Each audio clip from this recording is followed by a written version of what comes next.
Mamang ini nggak ngomong sepatah kata pun dan cuman bilang, minggir loh, gue mau jalan, gue mau ngebawa temen gue ke bawah. Tapi sosok itu malah justru ngelempar. Mamang ini nggak bener-bener ngeliat dia ngelempar ya, tapi ada benda yang melayang seperti kayu itu ngarah ke bagian paha, bagian dari kakinya Mamang.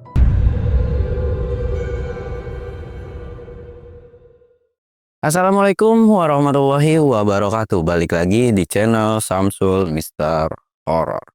Dongeng horor gue kali ini gue bakal nyeritain tentang Mamang nih. Dan buat kalian yang penasaran dengan ceritanya, kalian wajib tonton video ini sampai habis. Dan jangan lupa like, comment, subscribe, dan share video gue ke banyak orang. Jangan lupa juga nyalain lonceng notifikasinya biar kalian nggak ketinggalan video terbaru tentang gua. Dan buat kalian yang mau ikutan open trip, kalian bisa kunjungi Instagram gue di bawah sini. Dan buat kalian yang mau lihat video vlog gue juga, kalian bisa lihat di bawah sini. Dan nggak usah banyak basa-basi lagi, kita mulai ke segmen donor. Dongeng horor dimulai.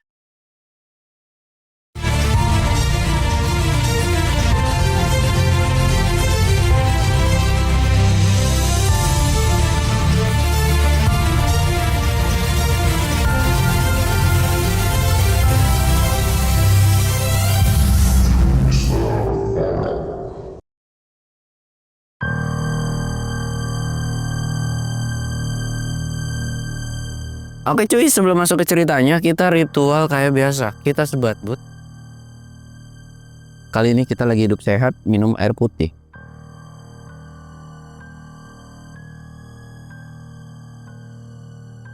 Dan kemarin kan ada kejadian di Rinjani itu, orang jatuh cuy ya, dan akhirnya itu meninggal kan.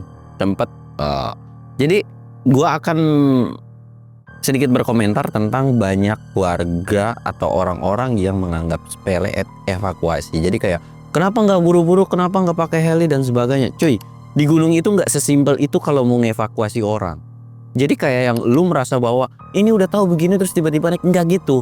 Satu, ada prosedur yang harus dilaluin.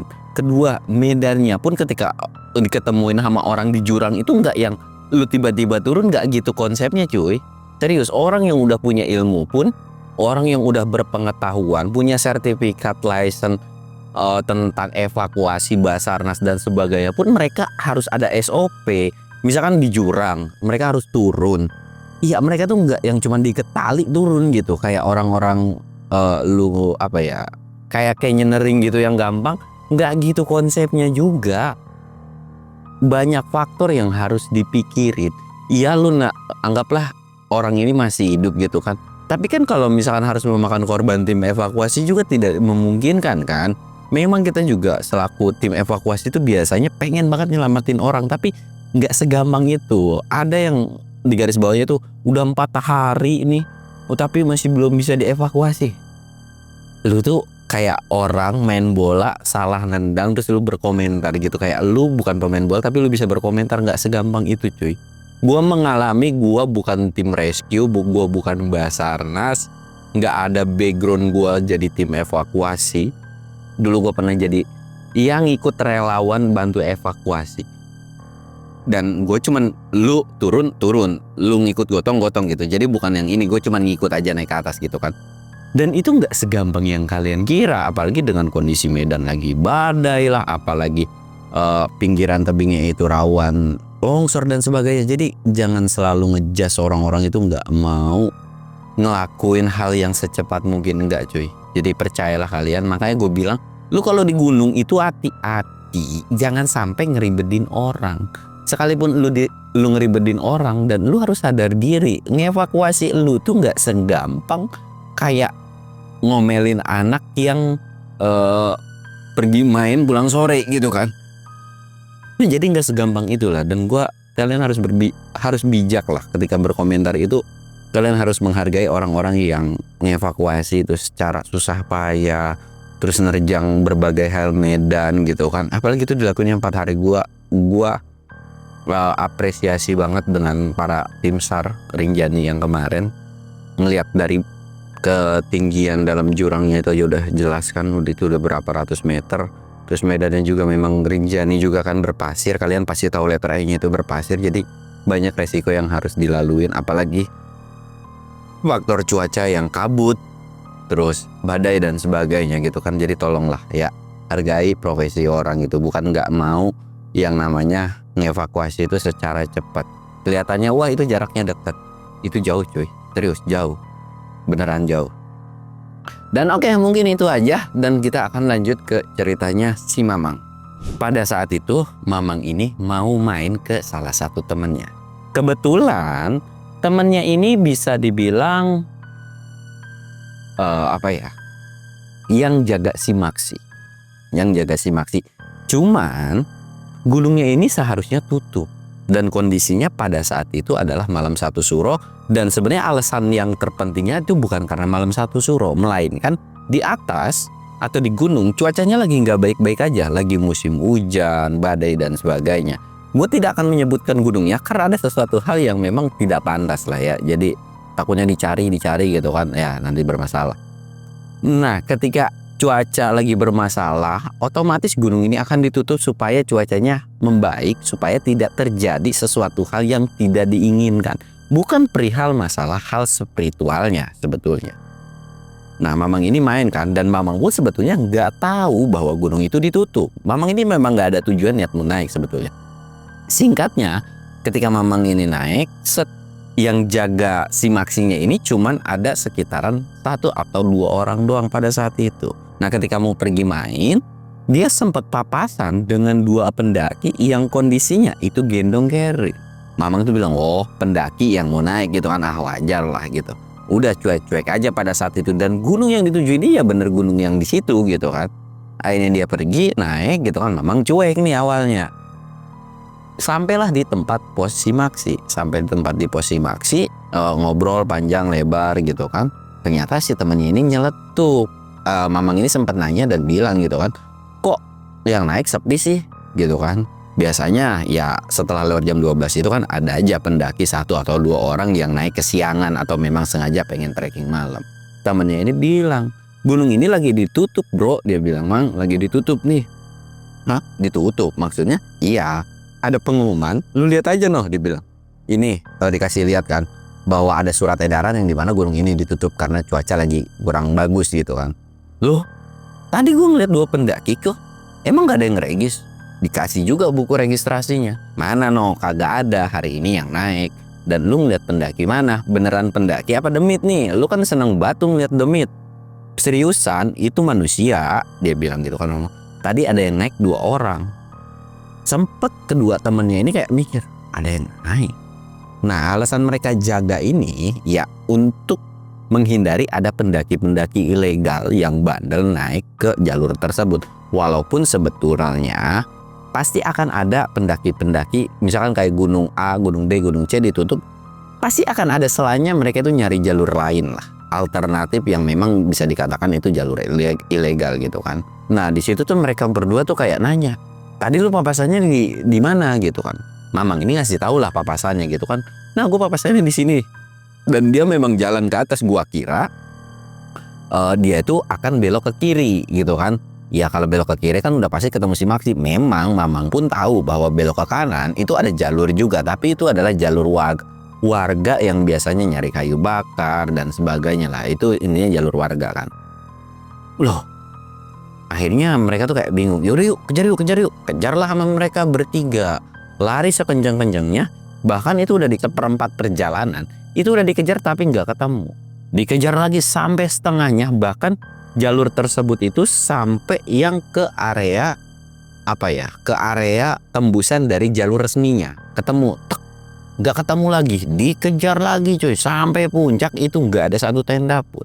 Temennya ini sempat kesekan, wah lu ngibulin gua lu ya, datang tiba-tiba lu udah bilang ada pendaki lah gua mah mana pernah mau bercanda gitu kan. Ya kalau memang ada, kalau memang bohong juga ya ngapain juga, karena gua tahu sifat kalian atau sifat teman-teman dari Mamang ini, mereka ini orang yang peduli dengan para pendaki gitu kan. Udah nggak mungkin gitu, kayak nggak mungkin dibiarin gitu aja. Singkatnya mereka ini bingung kan, mikir dulu tuh sempat di puncak. Akhirnya mereka memutuskan untuk turun. Kondisinya mereka safety ya. Bawa HT, bawa jaket, bawa flysheet, takut hujan karena memang kondisinya pada saat naik itu mendung banget kan. Dan kondisinya ketika mau turun dari puncak pun itu sekitaran jam 3 apa 4 lah. Karena ritme mereka perjalanan itu kencang banget cuy, ngebut tuh sengebut-ngebutnya akamsi lah kan. Turun, sampailah ketemu di percabangan lagi. Ketemu di percabangan, Mamang ini bilang, lu berdua jalan sini sisir, jalan yang normal. Biar gue sendiri nyusur jalan yang barusan lagi. Gue masih penasaran sih, karena gue pengen meyakinkan bahwa dua pendaki yang gue lihat itu adalah manusia. Temennya pun ya udah nggak apa-apa deh, dikasih HT dari temennya gitu kan, dikasih nih, lu bekalin HT, kalau memang ada apa-apa lu bilang, dan kalau memang ketemu sama dua orang itu lu suruh turun gitu kan, nanti kita kabar-kabaran via HT aja. Oke siap gitu kan. Dua orang ini turun, set, Mamang ini nyusur jalan ke situ. Dan Mamang emang udah tahu karena Mamang ini bawa logistik, terus bawa apa ya namanya, bawa flysheet, terus bawa matras juga cuy. Seolah kayak udah, iya sebenarnya bukan pengen ngerebah atau pengen main gitu kan, tapi memang dia udah prepare, takut terjadi sesuatu hal kan. Kalau udah persiapan kan penting aja gitu kan. Akhirnya dia jalan turun pelan-pelan. Nah jalan turunnya pelan-pelan ini beda halnya ketika naik, yang ngebut cuman mastiin kiri kanan gitu kan. Ketika jalan turun itu pelan, tapi matanya itu selalu ngelirik kiri dan kanan. Nggak ada gitu kan, terus aja dicariin di jalan. Nah ketika turun ini Mamang kayak bawa kompor kan. Gue ngopi dulu kali ya. Lah mau maghrib lagi, udahlah gue ngopi dulu, dia bilang. Nyantai-nyantai aja, terus ngabarin via HT gitu kan. Gue ngopi dulu nih ya, udah lu anteng-anteng aja dah, udah aman-aman aja. Temennya pun kayak ya tau lah siapa Mamang gitu kan, kayak oke siap dia bilang. Info aja pokoknya. Iya jangan terlalu malam tuh kalau turun, dia bilang. Iya aman. Nah ketika lagi ngopi itu turun gerimis kecil-kecil, tik tiba kencang gitu kan. Sekencang-kencangnya tuh hujan deras. Mamang tuh langsung prepare lah, ngebentangin flysheet dia tuh, dan ngerasa aduh bisa-bisanya hujan. Akhirnya diem aja tuh di situ sambil ngopi. Tapi nggak apa-apa lah, yang penting gue bawa flysheet kan bisa aman dari yang namanya kondisi cuaca hujan. Nah akhirnya dia ngopi, diem aja ngeliatin hujan sambil duduk di matras. Wah enak juga ya, tahu gitu mah gue sekalian prepare bawa tenda nih, ngopi di sini. Ya nggak apa-apa sih gue tidur di sini juga gitu kan, kalau memang gue mau tidur. Tapi gue takut hujan malah rembes, basah baju semua, hipotermia gitu kan nih aki-aki. Dia diam ngopi sambil nundutan, ngantuk lah gitu kan. Nundutan itu ngantuk, kalau nundutan itu bahasa Sunda kan. Jadi kayak sambil duduk begini gitu kan. Nah kondisi hujan harusnya kan berisik itu suara air yang jatuh, tapi Mamang ini ngedenger suara tangisan. Pengen pulang gitu kan. Mamang kayak langsung suaranya dipastiin lagi, pengen pulang. Mamang khawatir dengan dua pendaki tersebut. Takutnya itu adalah dua pendaki tersebut yang ngalamin kejadian ya yang tidak diinginkan. Anggaplah nggak ketemu setan, tapi takutnya kepleset, kesleo dan sebagainya. Karena cuaca makin malam itu makin memburuk. Mamang tuh ngedengerin terus, wah nggak beres nih, gue sholat dulu dah, dia bilang. Udah mau maghrib kan. Udah maghrib akhirnya dia sholat. Setelah selesai sholat nunggu hujan reda, itu nggak reda-reda dan terus-terusan deras. Nah semakin Mamang berpikir, Mamang udah tahu bahwa suara tangisan itu bukanlah manusia. Seharusnya sekalipun ada manusia yang minta tolong, nggak mungkin suaranya itu akan kedengeran dengan kondisi atau intensitas hujan yang begitu derasnya. Mamang masih diem aja. Kedengeran juga disusul ada suara pohon tumbang, krek, gitu kan. Mamang langsung buru-buru nengok ke atas kepalanya, mastiin dengan kondisi pohon yang ada di sekelilingnya itu aman dan baik-baik aja kan. Nah hujan makin deras, angin makin kencang. Mamang udah mulai kesal nih, kebek, gua malah kejebak di sini, apa gua buru-buru turun aja ya. Tapi aduh jalurnya ketutup lagi. Mana jalur ilegal gitu kan, jalur warga, yang dimana jalur warga benar-benar setapak dan alirannya itu deras banget. Mamang juga mager hujan-hujanan. Bisa dibilang kalau misalkan harus turun dengan tempo yang pelan atau ya karena hujan gitu kan, itu bisa dibilang 1,5 jam atau 2 jam pada saat itu. Jadi kayak udahlah nanti dah, tunggu reda sampai jam 8 malam itu nggak reda. Nah dari si HT, mamang ini bilang, gue masih di atas ya gara-gara hujan deras. Tapi jawaban dari si temennya itu suaranya nggak jelas. Suaranya nggak jelas. Si temennya ini bilang sebetulnya kayak, udah lu turun. Temennya ini ngasih tahu dan konfirmasi bahwa di lereng atau di kaki gunung tempat jaga si temennya ini nggak hujan sama sekali loh. Nggak hujan sama sekali, bahkan gerimis pun itu nggak ada. Tapi kalau mendung iya. Singkatnya, karena nggak kedengeran, yang penting suara gue udah nyampe kali, udah biarin lah. Karena sempat sama-sama, mang di mana posisi gitu kan, kayak ngeberbet gitulah, dan bikin supaya temennya ini nggak terlalu khawatir gitu. Suara mamang kesana jelas, tapi suara temennya ini nggak jelas. Jadi mamang kayak menangkepnya itu kayak, berarti temen gue udah oke nih gitu kan. Ya mungkin gara-gara sinyal gangguan dari hujan, jadi wajar kayak begitu. Akhirnya mamang diam, terus mutusin buat turun sekitaran jam 8 malam. Akhirnya mamang ini turun kan. Nah ketika turun, ada hutan kan gelap. Mamang cuman bawa headlamp. Dari sisi sebelah kanan ketika turun, itu mamang ngeliat kayak ada cahaya yang dimana itu mungkin antara orang ngecamp atau orang nyalain senter. Jadi kelihatan tuh cahayanya agak sedikit beda. Mamang sempet nengok, tuh di atas cahaya apa ya? Kok kayak ada orang yang ngecamp? Penasaran, tapi mau disamperin. Mamang ini kondisinya itu semak belukar. Tapi kayak pengen aja gitu. Emang nih aki-aki susah banget. Ya bisa dibilang kayak ngeselin aja gitu. Udah tahu bahaya masih aja gitu kan. Bukan karena dia pro atau profesional ya, enggak. Tapi penasaran, dan dia pun mastiin bahwa jalur yang dia akan terabas itu aman. Bukan jalur jurangan. Ya masih vertikal berapa derajat itu masih oke lah gitu kan.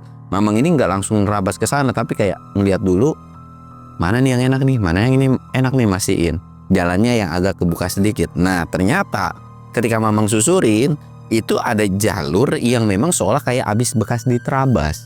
Kok kayak ada yang bekas masuk ke sini? Coba dia bilang. Masuklah dia, ikutin jalur yang bekas jalur orang ini kan, masuk.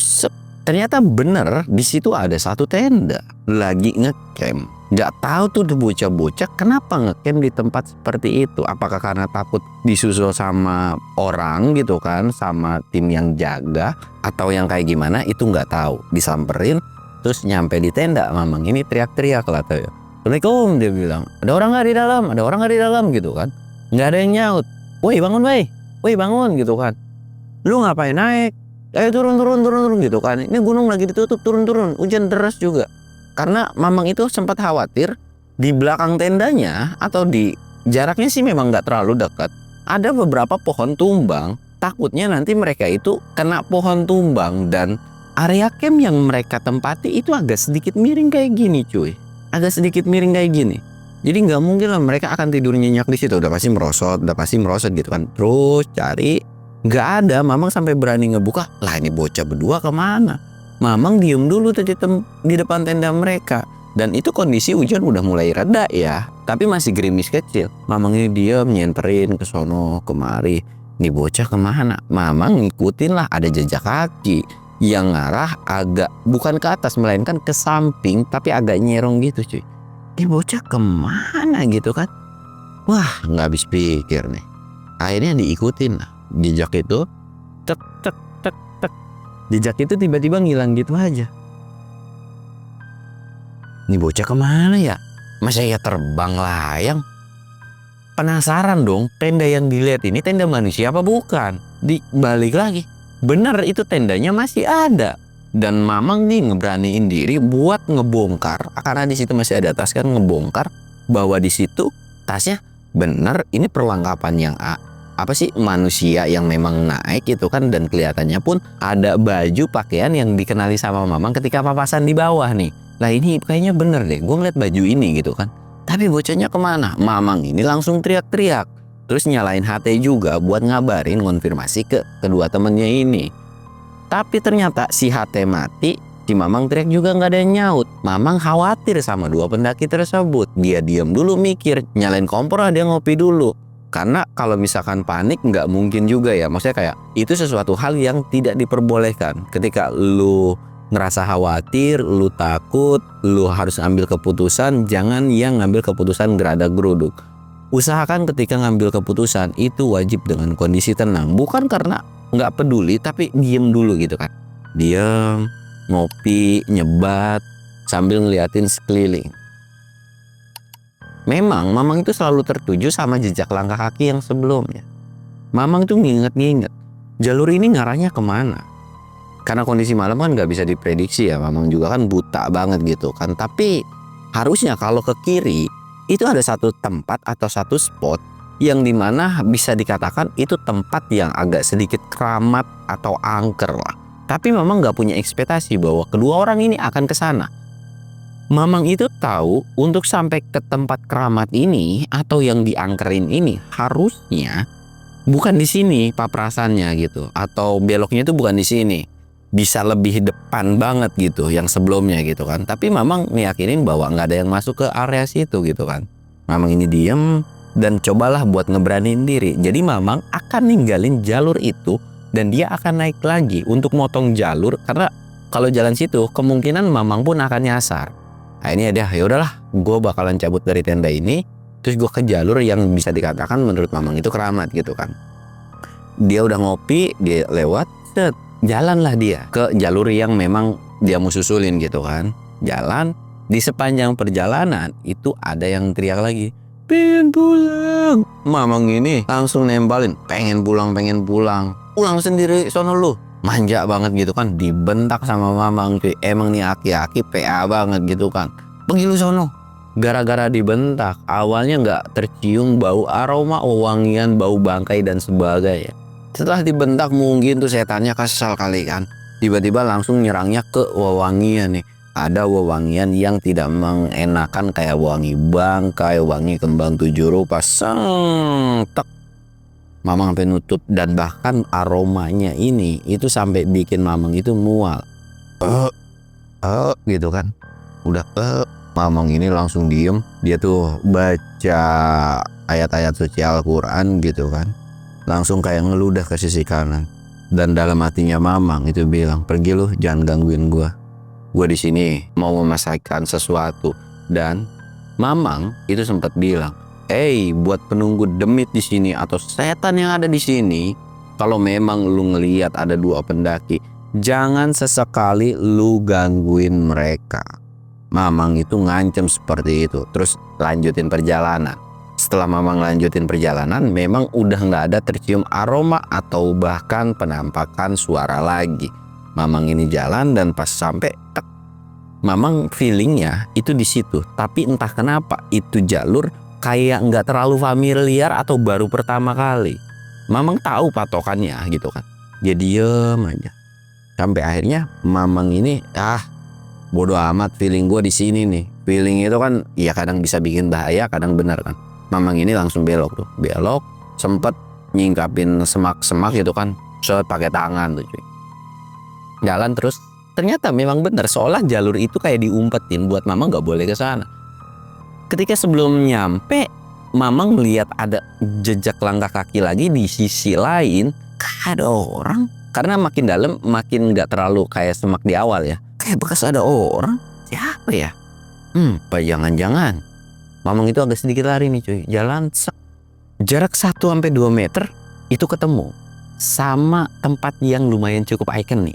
Yang dipercaya ini nih tempat sakral. Iya, mungkin tempat pesugihan kah, atau tempat orang muja minta sesuatu ke demit gitu kan.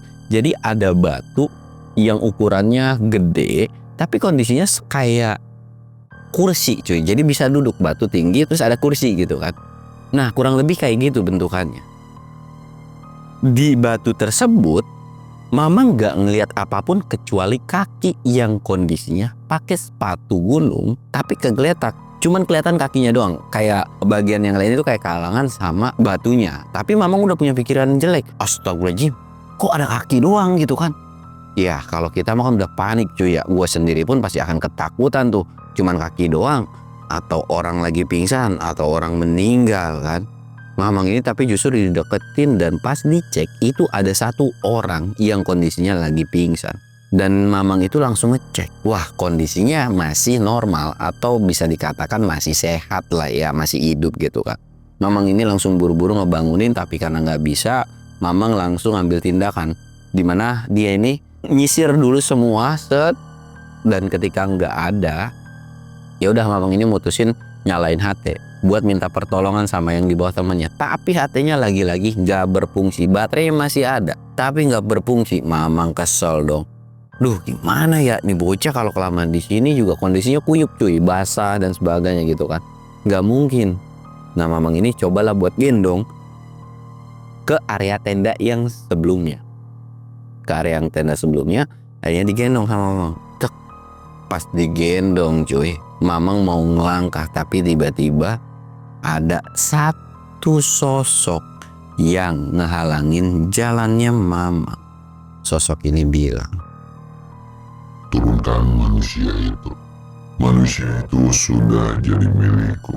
Kita sudah sepakat membuat perjanjian."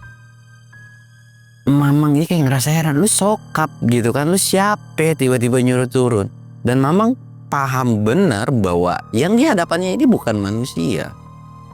Mamang ini nggak ngomong sepatah kata pun dan cuman bilang, "Minggir loh, gue mau jalan.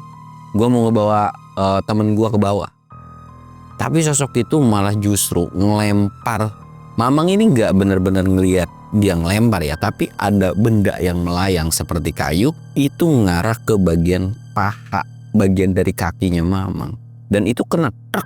Untungnya itu kan kalau kondisi adep-adepan ya, lempar kayu kan ya kalau kencang banget bisa nilep ke belakang kan. Tapi Mamang itu kayak ngerasa sakit mah ada, cuman untungnya nggak bikin kenapa-napa. Dek, Mamang kesel dong, si geblek.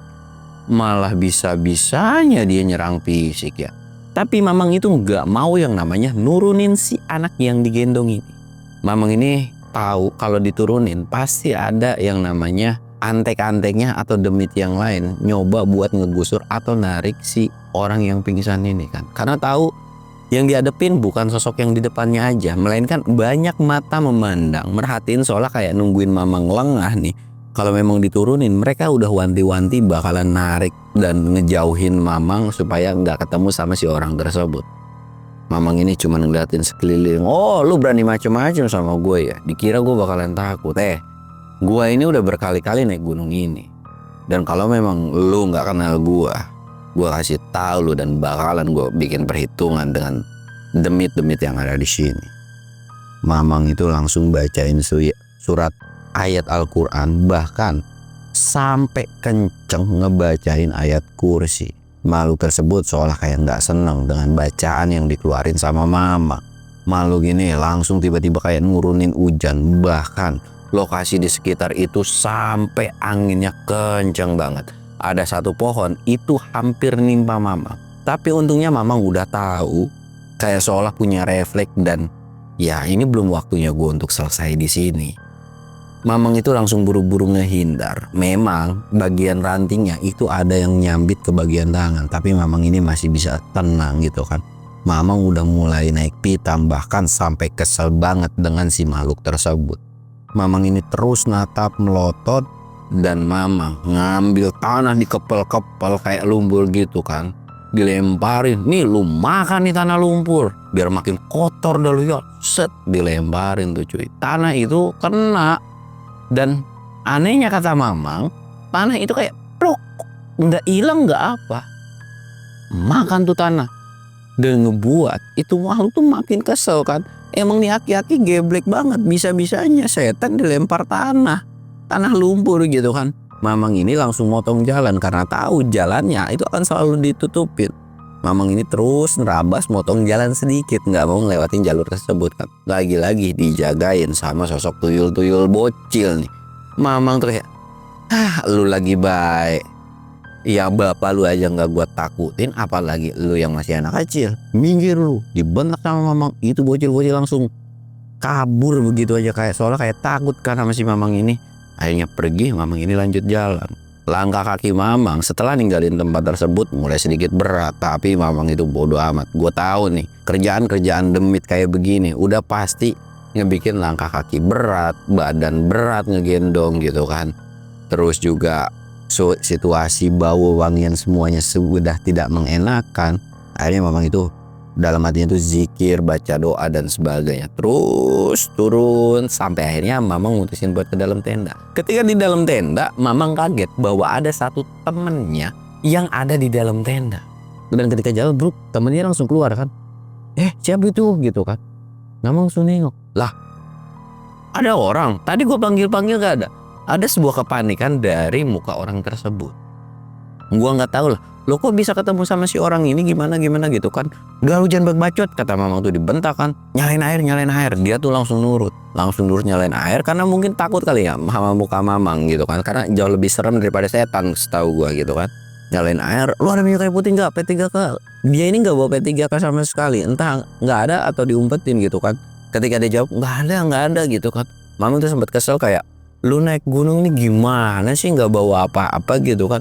Akhirnya Mamang ini coba ngecek lagi HT-nya, dan ketika sampai di situ seolah HT-nya ini nyala lagi. Woi lu di mana lu PA, dia bilang gitu kan. Kok nggak ada turun bla bla bla gitu kan. Mamang ini langsung bilang naik ke jalur ini. Dikasih tahu lah lokasinya. Teman-temannya ini langsung buru-buru tuh yang 2 orang tuh sigap buat naik lagi kan. Yo gue siap naik. Mamang ini nanya lah, kenapa lu bisa kepisah sama temen lu? Ada obrolan pada saat itu. Wah nggak tahu tadi temanku lari tiba-tiba bla bla bla gitu kan. Si orang ini kayak ada yang ditutupin lah. Mamang udah punya rasa curiga sama pendaki tersebut, didiemin aja. Nggak lama temennya ini langsung siuman tapi dengan teriak-teriak si temennya ini. Ampun, gue jangan ditumbalin, gue takut.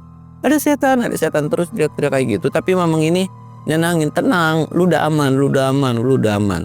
Dan Mamang nggak ceritain apa-apa, dan pendaki yang pingsan ini langsung ditenangin dan memastikan juga bahwa ini adalah manusia. Tapi yang anehnya sama Mamang nggak takut, sama temennya itu takut. Ada raut-raut ya tidak mengenakan gitu kan, kayak diem di belakang Mamang. Mamang udah curiga tapi nggak mau menghakimi. Udahlah, tapi nanti sampai di bawah gue bakal tanya. Udah nih minum. Udah bentar lagi ada tim evakuasi naik gitu kan. Nah nggak lama ya selang 2-3 jam temennya itu naik dan mutusin buat turun lah. Jadi mereka itu turun gantian, dan si satu orang ini ternyata mau melarikan diri awalnya cuy. Jalannya agak sedikit cepet, tapi Mamang yang selaku ngegendong itu kan jadi gantian nih. Harusnya 3 kan. Tapi pas bagian Mamang itu, Mamang udah peringatin, lu awasin si satu orang ini, jangan sampai dia kabur. Dan nurut pada saat itu temennya ketika Mamang lagi gendong, dia jalan cepat terus dikejar kan. Lu mau mana? Udah ayo bareng, kasihan tuh temen lu. Jalan lagi mau kabur, bahkan ada momen dimana itu pendaki beneran lari mau kabur. Gue nggak bersalah lah. Yang nyuruh bilang lu bersalah itu siapa gitu kan? Udah lu ikut dulu, kasihan nih, lu kan naik berdua nih, lu naik ilegal dan sebagainya, ya lu harus kena hukuman gitu kan. Itu cuman diam nunduk. Kalau lu nggak kooperatif, jangan salahin gua kalau gua bikin kekerasan. Dan ternyata si pendaki ini itu nyolot, dan gua mau pulang, gua bodo amat sama temen gua, dikeplak karena ya lu tuh nurut gitu kan nggak diapa-apain juga, nurut turun udah gitu, dikeplak dak, dan itu kencang banget cuy. Kata Mamang itu kencang banget sampai akhirnya dia diem doang. Kalau bahkan sampai diancem ya, lu nggak nurut lagi gua patahin kaki lu di sini. Dari situ tuh langsung ketakutan kan, turun sampailah di area Posimaksi. Sampai di Posimaksi langsung lah dipisahin mereka berdua. Ditanya nih orang yang pingsan sama Mamang, lu jawab jujur, lu tuh kenapa? Diceritain lah. Awalnya mereka memang mau mendaki secara ilegal. Ya niatnya tuh pengen healing, pengen ngerasain pendakian malam 1 suro. Memang pendakian ini tuh setengah mau setengah enggak gitu, masih kayak 50-50. Tapi si temennya ini ngeyakinin, dan memang ajakan ini dari si temennya gitu kan. Udah yuk kita cobain sensasi dan sebagainya. Nah dia pun ketika udah setuju, kirain gak akan terjadi sesuatu hal atau nggak punya niatan yang lain-lainnya ketika pendakian malam 1 suro itu.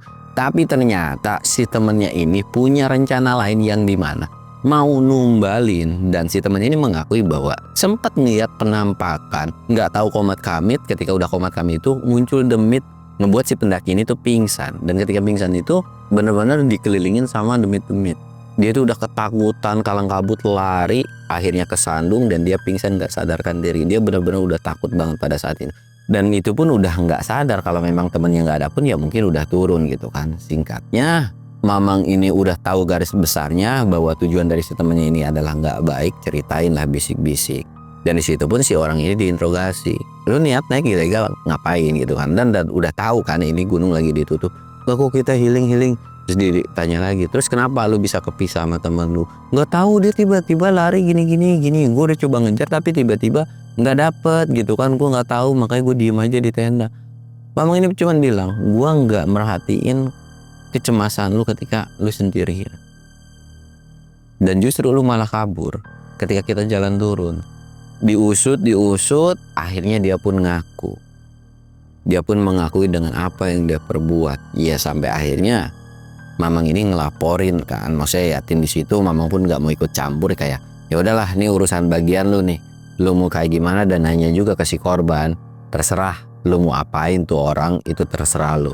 Akhirnya ya si korban ini kayak mau ngelaporin lah kejadian tersebut sama pihak berwajib, walaupun nggak tahu kelanjutannya seperti apa. Tapi justru si korban ini jadi trauma banget dengan pendakian gunung, apalagi pendakian ini dilakuin malam 1 Suro. Pokoknya nggak banget deh, apalagi dengan punya tujuan ya pengen ngerasain malam 1 Suro atau pengen kayak orang-orang mendaki spiritual yang kita nggak tahu bahwa pendakian itu punya niat maksud lain, numbalin atau apapun itu nggak tahu gitu kan. Sampai akhirnya setelah evakuasi itu berhasil, terus Mamang juga masih nahan bocah gitu kan dan nyerahin ke temennya. Mamang ya udah santai-santai aja gitu. Satu temennya itu laporan ke sono kemari gitu kan. Dan Mamang cuma ngopi, ngerokok, dan itu adalah pelajaran yang dimana ya lu jangan pernah terhasut dengan omongan temen yang mau ngajakin pendakian ilegal dan sebagainya. Janganlah sekali-sekali kayak gitu. Apalagi kalau udah dikasih tahu bahwa gunung ini atau kondisi cuaca ini lagi badai, lagi A, lagi B, lagi C. Ini jangan sekali-sekali naik deh. Lebih baik lu nurut atas himbauan dari Taman Nasional atau dari pihak gunungnya sendiri gitu kan. Ya itu juga salah satu prepare keselamatan lu, karena puncak gunung itu kan gak akan kemana-mana. Kalian masih bisa atur waktu, atur jadwal dan sebagainya. Dan sampai akhirnya cerita ini pun selesai. Pelajaran yang bisa kita ambil di sini silahkan kalian ambil lah ya, yang positifnya, yang negatifnya silahkan kalian buang. Gua Samsul undur diri. Assalamualaikum warahmatullahi wabarakatuh.